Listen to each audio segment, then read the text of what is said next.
want something different mid lane. We want Scout to feel a little stronger in the mid game, so that it's not just about farming and waiting. So, with the 2 mid lane bans now, we get to see something different from Knight and Scout. But importantly, with this Thresh as a first pick, things like Udyr, things like Karsa were available, but they go for the Thresh. This signals a weak side bot lane here. Top Esports with the Udyr lock-in as you'd expect. Do not be baited. They will not lock in the Pike. It's going to be the Alistar locked in for Zhuo. Makes more sense. Zhuo on Alistar was a terror in that game. And I thought purely based off the positioning of Zhuo alone was going to be what won TES that last game. But unfortunately, it is going to be the Aphelios Thresh bot lane that we've seen oftentimes whenever Thresh is locked in. I kind of was wondering if on 11-5, more teams have been opting into Jinx and Thresh as opposed to the Aphelios, but Aphelios is still going to be something that is going to be difficult to stick on top of. So the choice of AD carry here, it's going to be the Tristana. And honestly, I'm a huge fan of JackeyLove. I think that's pretty obvious from my casts, but his Tristana, I think, is my favorite pick for JackeyLove right now. Even with the Draven on the table, this Tristana has been so exceptional for him this split, consistently winning out the early 2v2s and then able to pop off in the late game team fights as well. But against this weak side bot lane with the Thresh Aphelios, going for an Alistar Tristana bot lane, basically saying to EDG, look, you can try and play defensive. We don't care. We're going to dive you and we're going to kill you. But they have to still be able to stick to them. They have to still be able to get onto that. And that is the one problem about the lane, is it's like Senna Tomkench. You're not really going to be able to stick to them too well. They're pretty slippery to be able to dodge away. So instead, I want to see if TES are going to play around top side. Try to see, leave JackeyLove Zhuo on an island. It's weak side. Maybe you pull up Zhuo to try to find a flank mid lane for Knight. But I'm really curious on what the option is going to be to try to put 369 into a position one more to be able to bully around Flandre yet again. Every single game we've seen between these two has been nothing but 369 winning this lane. 369, he's had his Gangplank ban, he's had his Jace ban. Let's see if there's another ban going his way, because the Sion and Gnar removed, Renekton already gone, Gragas already gone. We're running out of meta top laners, and I'm okay with that, because it means we get to go on some of the spicier picks. Things like the Malphite still available, that has been a reasonably high priority. Twisted Fate banned away from Knight. It's not something we've seen a massive amount in the LPL, but other regions really popular with this Twisted Fate. We've seen a smattering of it, but certainly removes an option to play around the bottom lane for Knight. The one thing I like about banning away that Twisted Fate is it's still trying to force Knight onto certain champions, like that Syndra. Making it so that you're going to know what is picked up for top esports and try to be able to counter that pretty well if you want to be able to play aggressively into it. The Syndra, another signature pick that we've seen so many signatures in this series already, but Knight on the Syndra, this is one of the champions that, especially when you think back to MSC last year, this was a champion that he played just exceptionally on Scout. An old school Zoe player, one of the better Zoes in the entire league, which is a tall statement because there's a lot of good Zoes in the LPL. And now EDG have to round out once again a scale and composition. Ornn fits the bill pretty nicely. Ornn could work for them. We've seen earlier today Cho'Gath, which I actually thought was a great pick that did well in the job of standing in front of everyone and being difficult to kill. I just want to call out, this is going to be a Kayle. This might be a Kayle from I think it's a Kayle angle to Ornn. I can see it. Okay, it's not. It's not happening. I just wanted to say it before the lock-in just in case it was. That would have been impressive. I would have been really impressed had they gone for the Kayle angle with 369. Actually, I could see that working really well for the composition. We've seen it time and time again. Back when it was the Ornn meta, 369, one of the players and the Shy were really willing to go for a Kayle on the top side, but not really meta right now, so not that surprised. But looking across the compositions then, what are we expected to see here, man?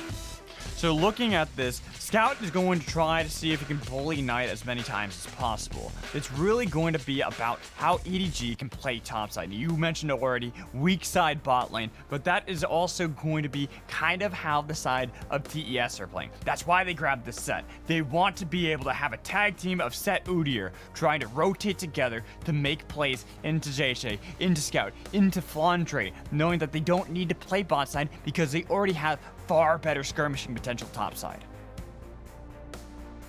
So top esports trying to have their cake and eat it, trying to win on every corner of the map. And well, it's something that's worked for them in the past. EDG once again scaling across the board here. It's something that we'll have to see if it can work out for them. Game number 2, they managed to hold on long enough, but game number 1, top esports picked up the pace too damn quickly for them. Knight Syndra versus Scout Zhuo. This is going to be an absolute banger in the mid lane.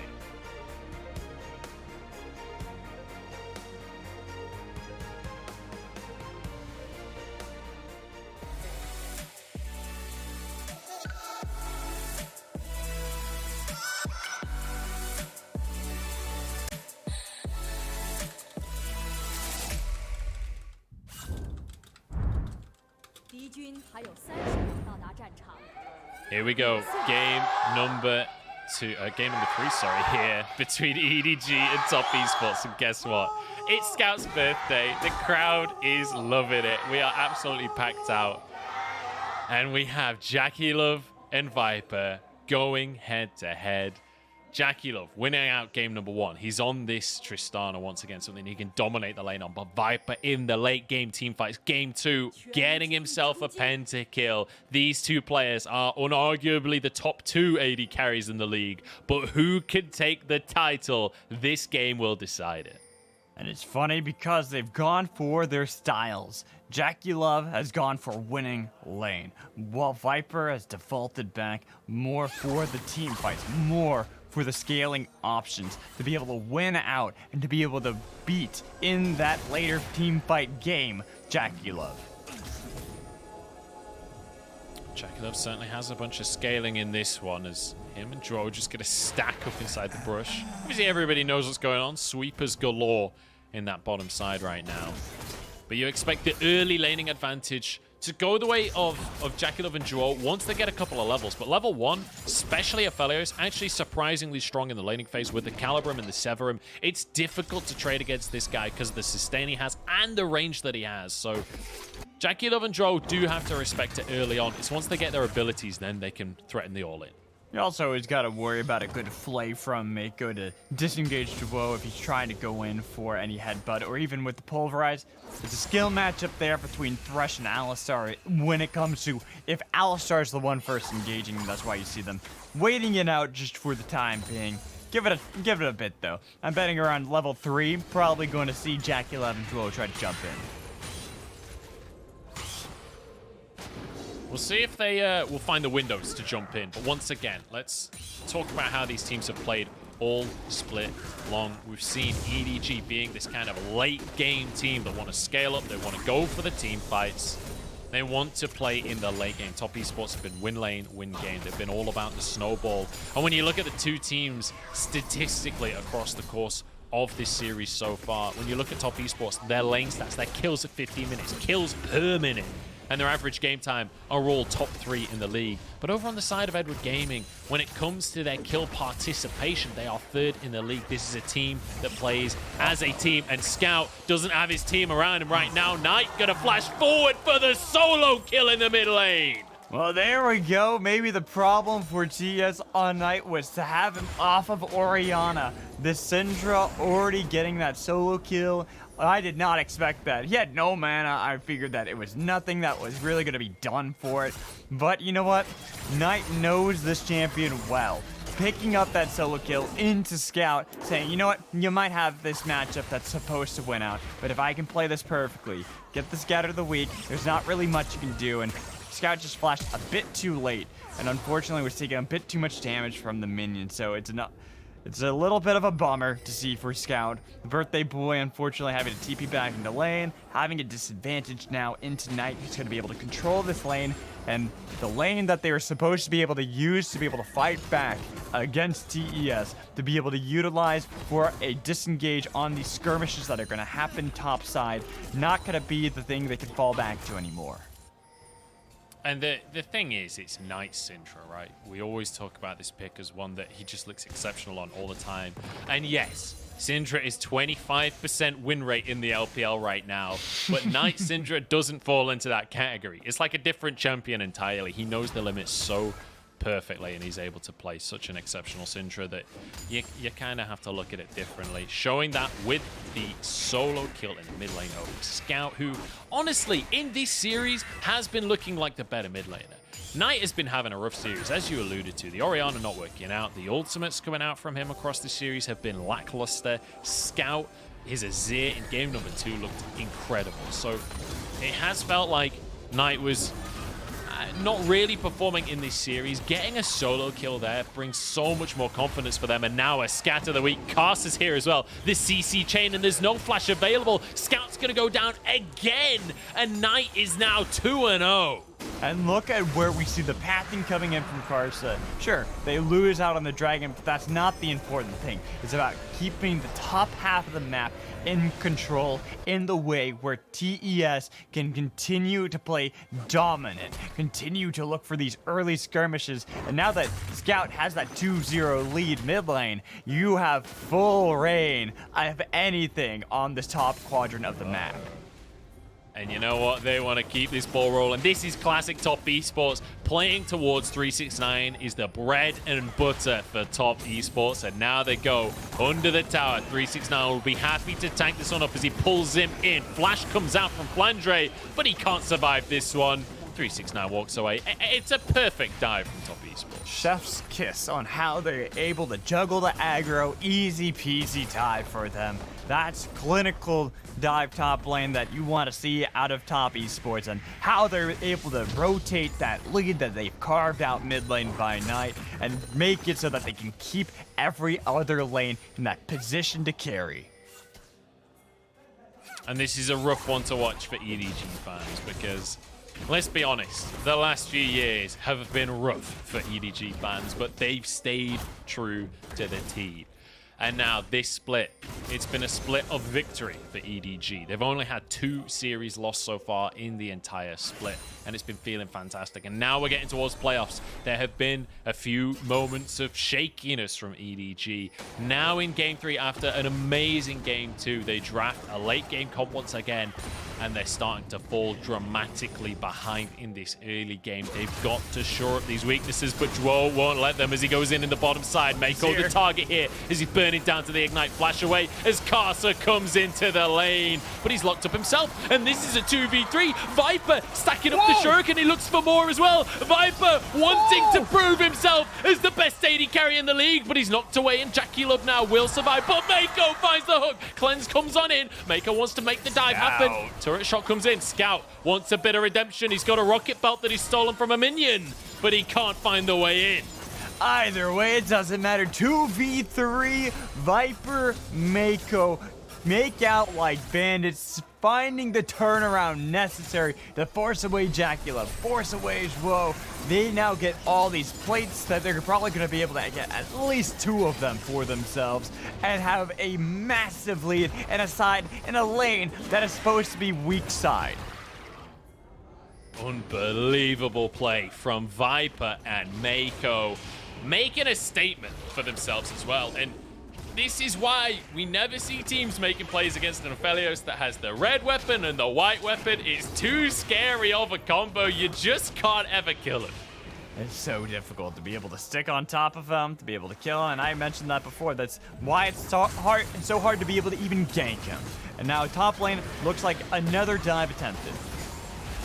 Yeah, this one, another clean dive from top esports, and they're just going to slam a herald. They're like, you know what? Sod it. We're never going bot again. JackeyLove, Zhuo, you're on your own on the bottom side. We're just going to win top side of the map instead. JackeyLove suddenly realizing that he's very alone in the world. Had his flash, but there's no point at that stage. He's doomed. And you can see him shifting in his chair a little bit there. 2 kills now for Viper. The tower goes down topside.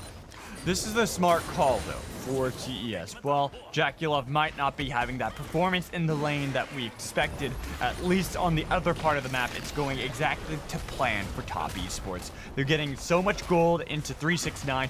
Knight right now, 202 on that Syndra.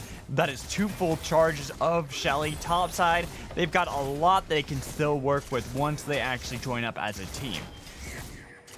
This time, Viper doesn't have the right weapons, so it's not like he can just wail through this entire tower. JackeyLove will be able to arrive and protect this bot lane tier 1. So 2 towers in that top lane for top esports. This is a huge lead for them on the top side of the map.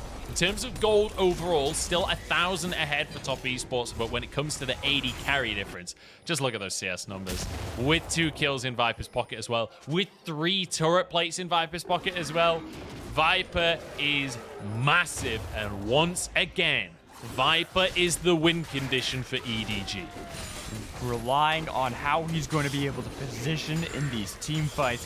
Viper making a beautiful case of why he is the best ADC in the LPL, bringing it strong to JackeyLove. We were wondering that when we hopped into this game, who was going to be the dominant one. Well, Viper was listening to you, Munch. He heard you loud and clear, and he's like, it is me, and I'm here to win.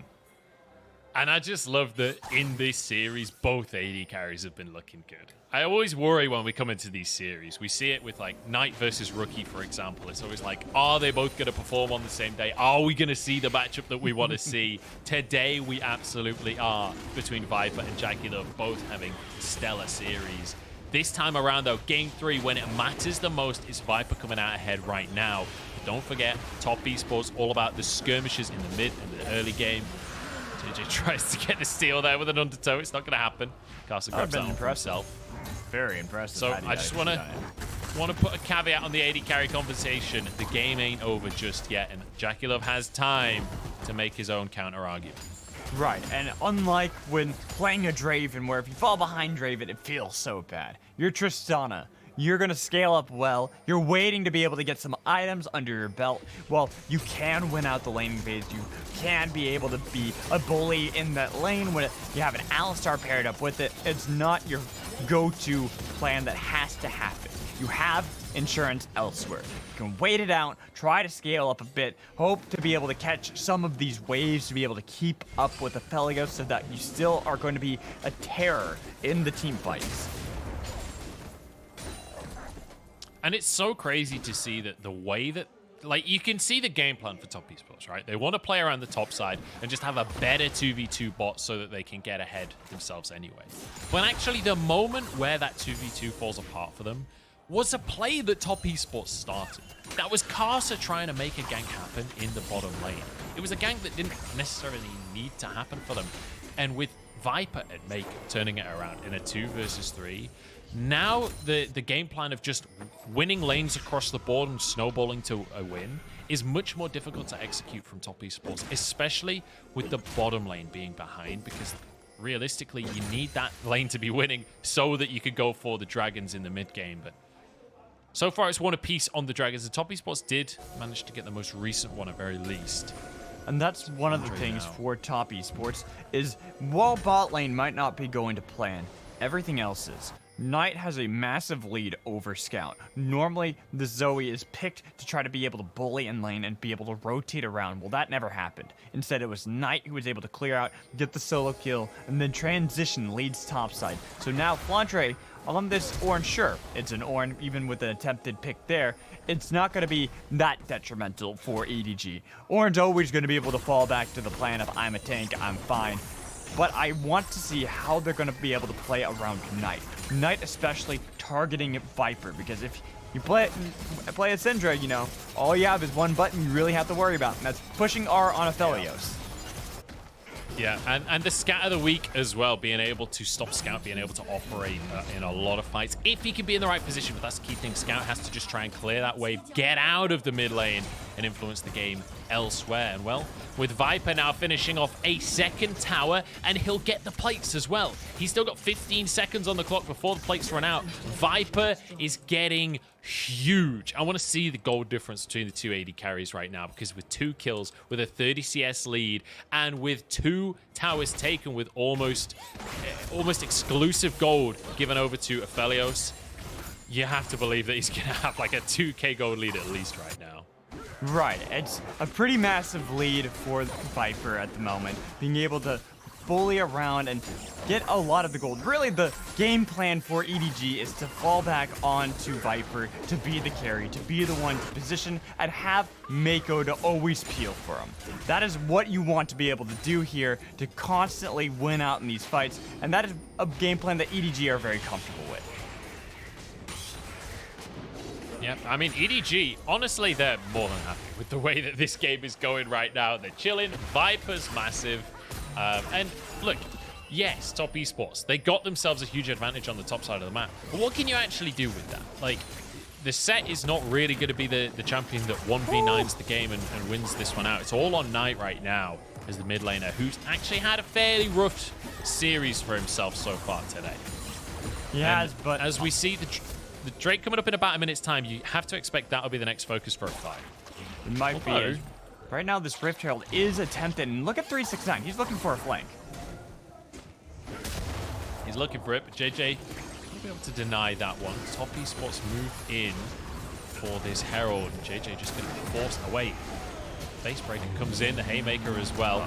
Jiejie gets over towards the rest of his team, but actually they can contest this one. Ornn ult kind of goes wide a little bit here. Herald resets. EDG have bought time though.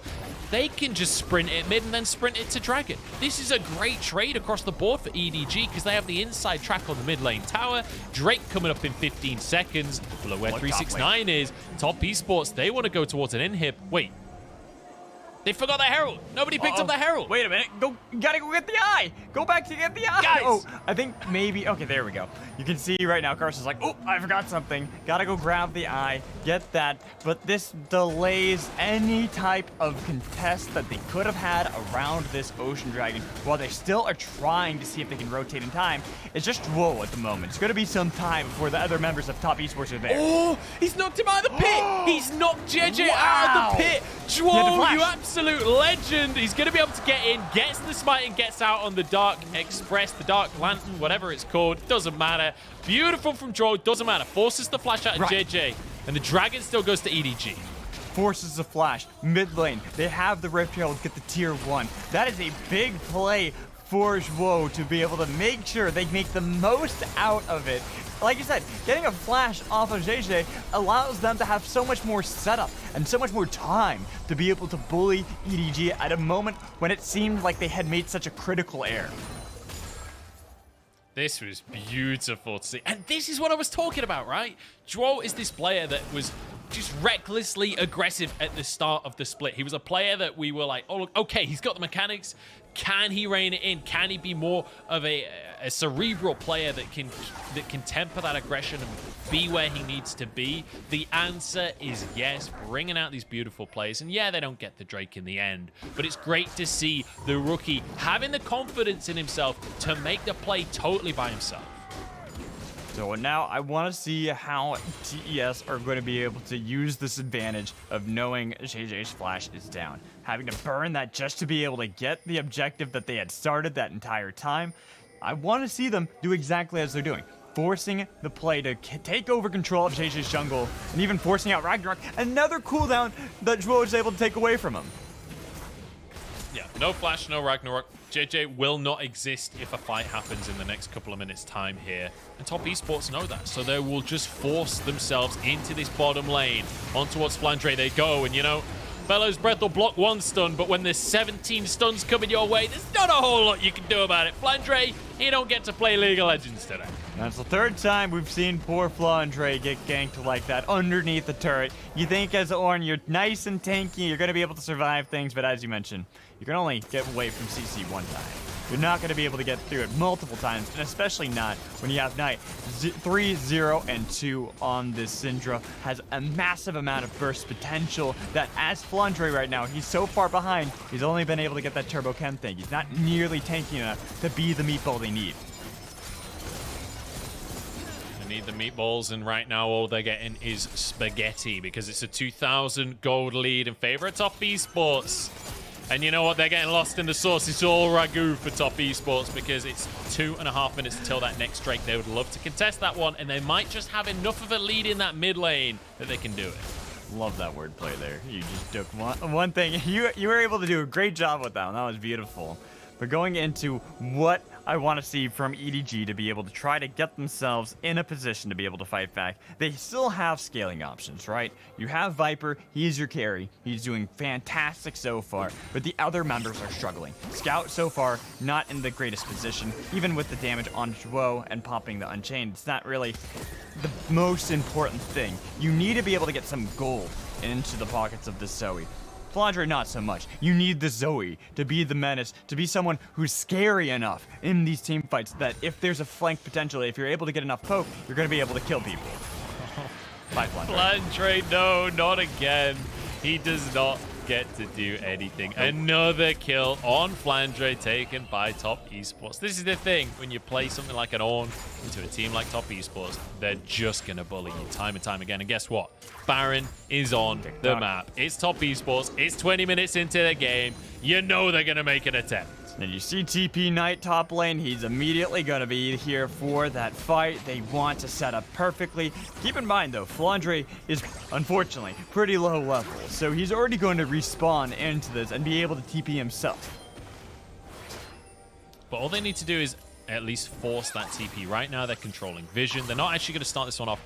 Drake coming up in 45 seconds, though. Again, EDG could play the map correctly here and just try and force the Drake instead, but Karsa is on the bottom side of the map. I think this is why Top Esports decided against trying to brute force the Baron play like we customarily see from them, because it's an Ocean Soul. You can't really give EDG Soul Point for free. True. Very, very true. That would be a difficult one, since you're all about trying to see if you can whittle away, but still burst the members of EDG. They have an Ocean Soul, so if you don't fully burst them down, they can then disengage, heal back up without having to buy a Warmog, and then fight back.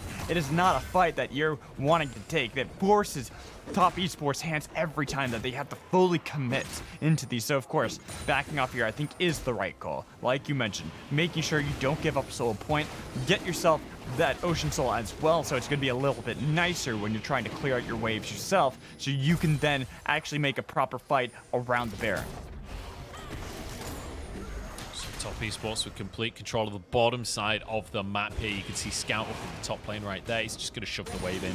No contest on this Drake, understandably, from EDG, as that goes the way of Top Esports, and no team looking at a Soul any time soon. It'll be at least 10 minutes before anything like that happens. And it's Baron next on the cards. Let's be honest, this is Top Esports. This is a team that loves to play around that Baron. But let's revisit something we talked about before that we've not really touched on. It's been a little bit quieter. We've got Viper on Aphelios. He's scaling up. He's already got 2 items for himself, looking towards an Infinity Edge next. If he can grab that Infinity Edge before the next Drake, that's when EDG can really start to push themselves. Actually, we've got 369 on a flank, pulling everybody in. Can they turn this into more of a fight, though? Because not much damage done just yet. There's 369 in trouble, but there's one going down. It's a pick onto Meiko. Moonlight Vigil not really doing all too much. It's only a pick for Top Esports, but a pick is better than naught. Knight just about dodges the bubble.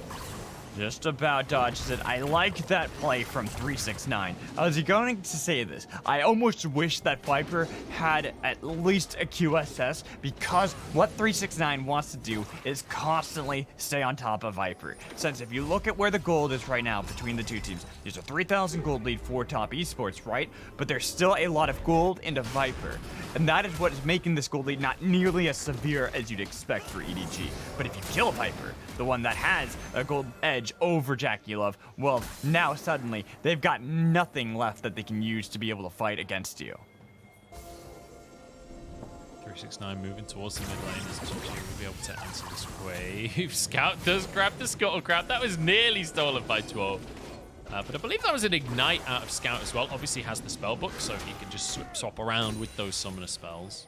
I think it was a stolen one from Zhuo from the last fight.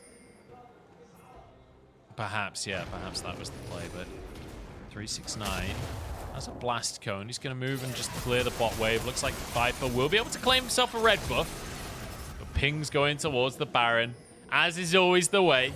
And it's Jiejie, the one that has to face check. The problem, though, is that TES have not been able to do their typical setup around the Baron because having the 2 dragons for EDG forced their hand a little bit early. Now they're waiting it out, trying to see if they can get this pressure side lane for 369 so they can make a TP play. Setting up a bit of vision control around the dragon, all the while since Flandre, unfortunately, really is only going to be useful for either the long range engage or disengage. He's 0 and 4 on Ornn. He is on the side lane duty forever and a half and trying to only protect Viper. Trying to protect Viper, but that'll be the question because his Infinity Edge has come through now. He is terrified in these team fights. But that's the key thing, right? If we can get the team fights. Look at the CS, though. Look at Viper's CS right now. He's on almost 300 CS at 24 and 3/4 minutes. Someone needs to start one of those doing B copy pastas, except replace it with Viper, because this guy is an absolute monster on the CS right here, this game. And when we get to these team fights, look, he is a he's a full Infinity Edge, basically, ahead of JackeyLove. That is an unbelievable lead. The top esports need to do something about it. So it looks like the answer is start Baron. Start Baron, or are they going to bait it? That's the big question. We know how top esports are. It seems like they're fully committing for it. Unless EDG can stop them, in they go. Jiejie, once again, the one that has to face check here. Scout of the week goes in. Zhuo holding the trigger for now. Not willing to go in until he has a better knock-up. Scout goes in as well. Baron is going to be taking it. Top esports get this one for themselves. Is it going to be the team fight, though? Top esports can just opt out. They don't need to team fight. Once again, they get themselves the Baron. Free Baron. Great scatter of the weeks, forcing out an early Ragnarok, and since with Ragnarok on cooldown, that means no more resistances for Jiejie. He barely lives, but because he limped out of the fight, he couldn't try to see if he can smite fight that one. Don't need to have a full team fight for top esports if the people that would normally try to fight you are nearly dead.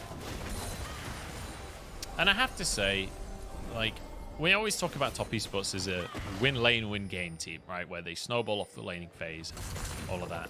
I feel like a good way to describe them as well is a win Baron, win game team. Because it feels like every single time you see top esports win a game, it's off the back of an early Baron play. They go for it so consistently. And the thing is, we can criticize teams saying, oh, you got to respect this against top esports. But it's so difficult because they play it so perfectly. They force you to make either a bad decision or a bad decision. And now it's going to be the Ocean Soul point if top esports can grab this Drake, but EDG don't want to let it happen. No, I like this positioning from Knight, though. He is keeping EDG at bay as best he can. Zhuo on the flank as well, but he'll be denied by Scout, who gets a trouble bubble. Dragon goes down. Back-to-back objectives here for the side of top esports. Looks like they might want to fight as well. I don't know if that's necessarily advisable, but we'll just walk in and clear some of this vision. 369 knows that he is a tanky boy, and nobody can really contest him. So now you're within Ocean Soul Point. You've got Baron on the side of top esports. They are in a perfect position to play this one slow and methodical to win the game. Will they do that? Oh, it's TES. We know how they play. They like to play fast and loose. They like to try to see if they can press their advantage as much as humanly possible. So I'm expecting the exact opposite of what they're going to do. They are going to look for some sort of play. They've got 369 already with the Guardian's Angel completed, and the only real target to be in mind for him has got to be Viper, who just finally got that QSS. Viper has the QSS. Can he survive these fights? Scout has been a non-factor in this game so far. Had a really rough laning phase with Knight grabbing a solo kill. Now Jiejie forced to flash out of the jungle as well. Karsa happy to just be a brick wall on the front line. Knight flashes the Moonlight Vigil. It was a close one with 369. Is 2v1ing on the back line. There's nothing Scout can do but flash away. Haymaker in onto the team. But it's actually going to be Zhuo pulled in and taken down. 4v5 now as Meiko looks for more, but the hook goes wide. Top Esports walk away with 4 What did I members. say? They could play it passively. They could play it calm. But we knew TES was not going to play passively nor calm. They were going to look for those fights and look for those plays, and it got punished. Zhuo tried so hard to be able to make it so they could pick apart the backline. They thought they had to pick onto Scout. They unfortunately didn't realize that Zoe only has to go into stasis and the rest of them can fight back. They even got the flash out of Knight. Knight nearly died in that fight, so you didn't even have the Syndra with her advantage to be able to exert that into the backline onto Viper. That's the key thing, is Viper was basically not threatened in a major way that entire time. Knight was forced to push away from him instead. Look at the positioning from Viper. He's clearing the wave here. And they kind of commit on this bottom side on towards Scout, but Viper, he never gets touched.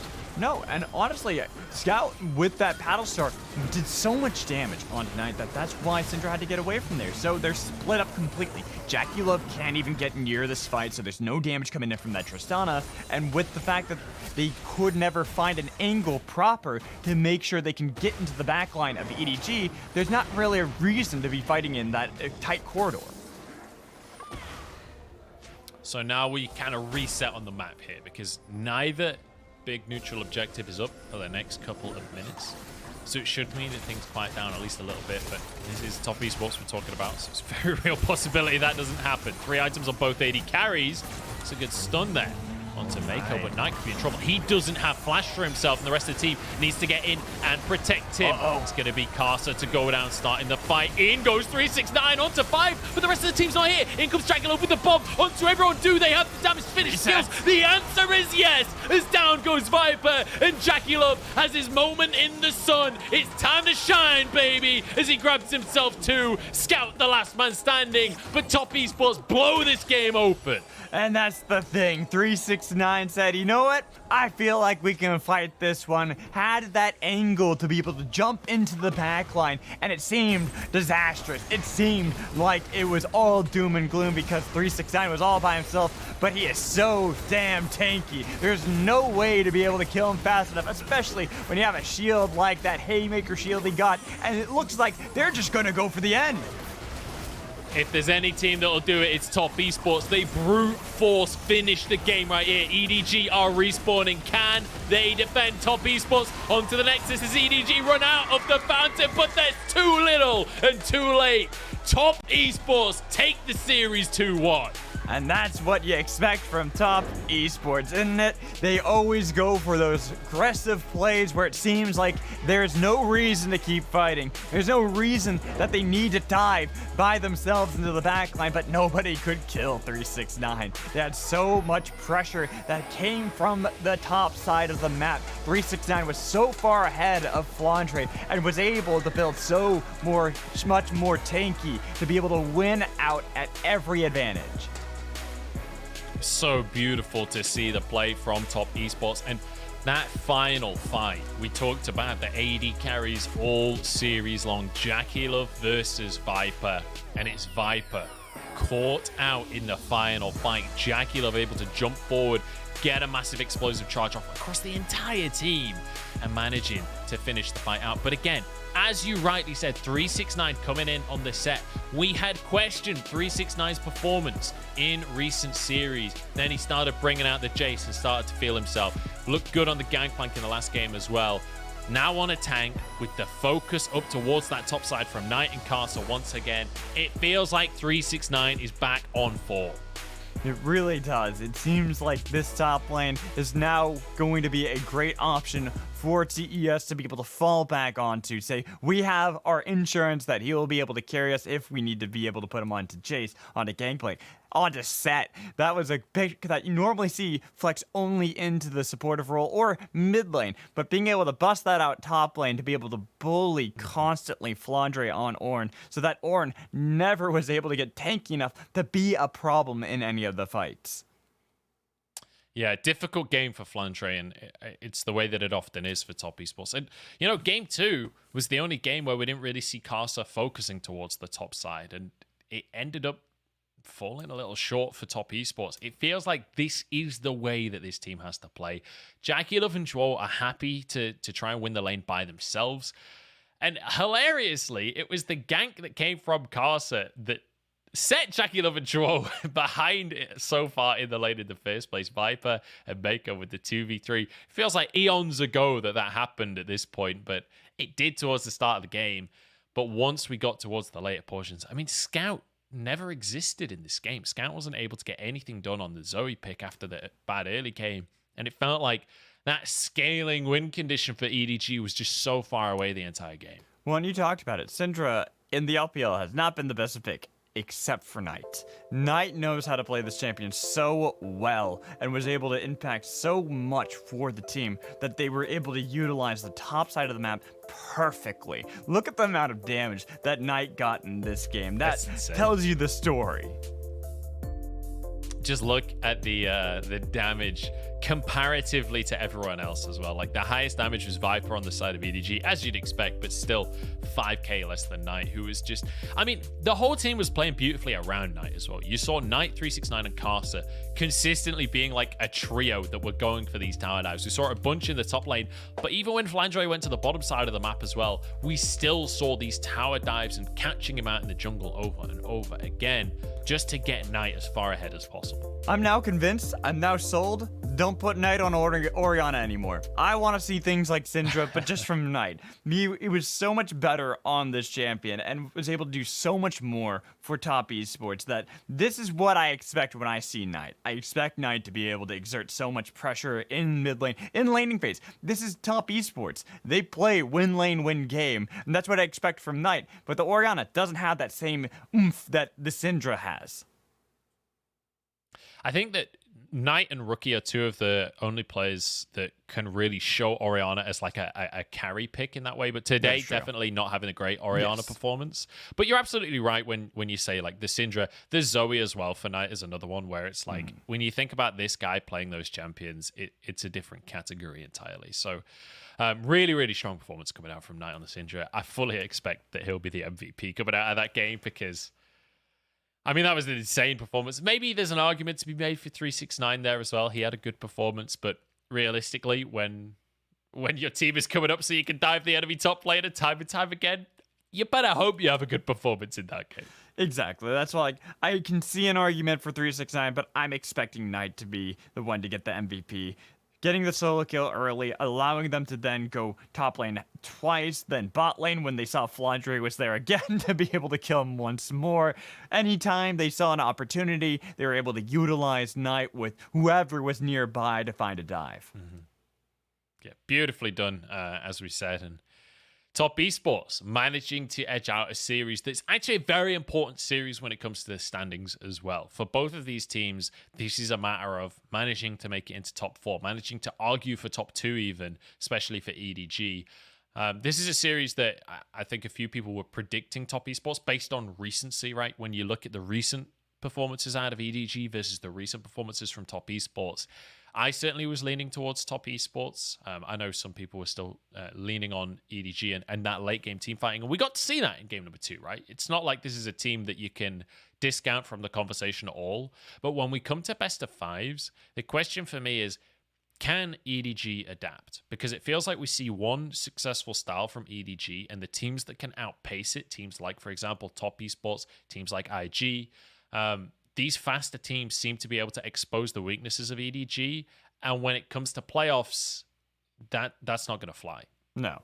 You need to be able to have more than one play in your playbook. You need to be able to do something else.